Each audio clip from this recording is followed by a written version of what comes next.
ప్రేమ కథ సినిమాలో supporting role chance కోసం వెళ్ళినప్పుడు డైరెక్టర్ రామ్ గోపాల్ వర్మ తనను రిజెక్ట్ చేశారని చెప్పారు ప్రముఖ నటుడు సునీల్.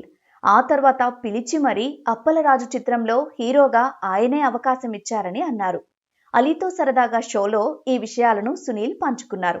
ప్రేమ కథ సినిమా ఆడిషన్ సమయంలో జరిగిన విషయాల గురించి సునీల్ ఏం చెప్పారో చూసేయండి. సునీల్ హీరో అవ్వకముందు ఒక క్యారెక్టర్ చేసే టైంలో ఒక గొప్ప బ్యానర్లో హీరో పక్కన యాక్ట్ చేద్దామని వెళ్ళాం ఫ్రెండ్స్గా.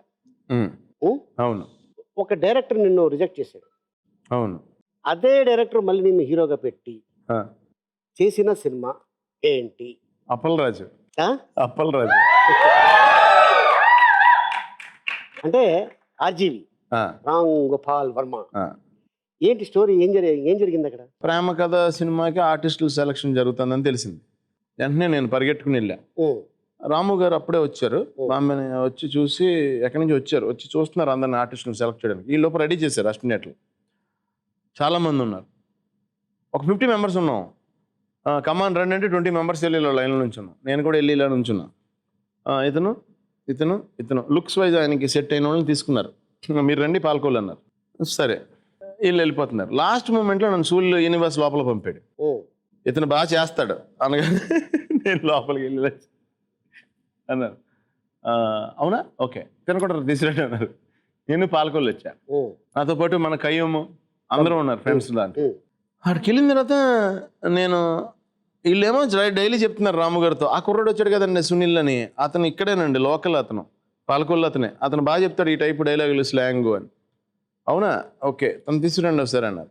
వెళ్ళాను. ఇతను టఫ్గా ఉన్నాడు, కొంచెం మనిషి హైటు సాలిడ్గా ఉన్నాడు, కళ్ళు అయ్యి కొంచెం అంటే సుమంత్ పక్కన సుమంత్ని కొటిసిలా ఉన్నాడు తప్ప సుమంత్ ఫ్రెండ్లా అనిపించట్లేదు ఉం.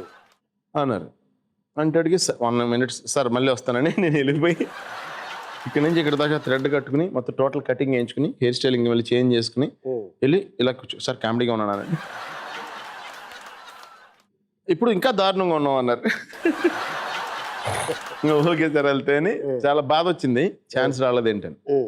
అప్పుడు వచ్చేటప్పుడు కయ్యం వాళ్ళందరితో చెప్పానమాట, మీరు అందరు లక్కీ. కయ్యం బాగా ఫ్రెండ్ అయిపోయాడు 3-4 daysలో అక్కడ నాకు బాగా. దాంతో మీరు అందరూ బాగా లక్కీరా, మీరు బాగా చేయండి, ఆల్ ది బెస్ట్ అని వచ్చాను వెనక్కి. ఉం. తర్వాత బై లక్ 12 years తర్వాత ఉం.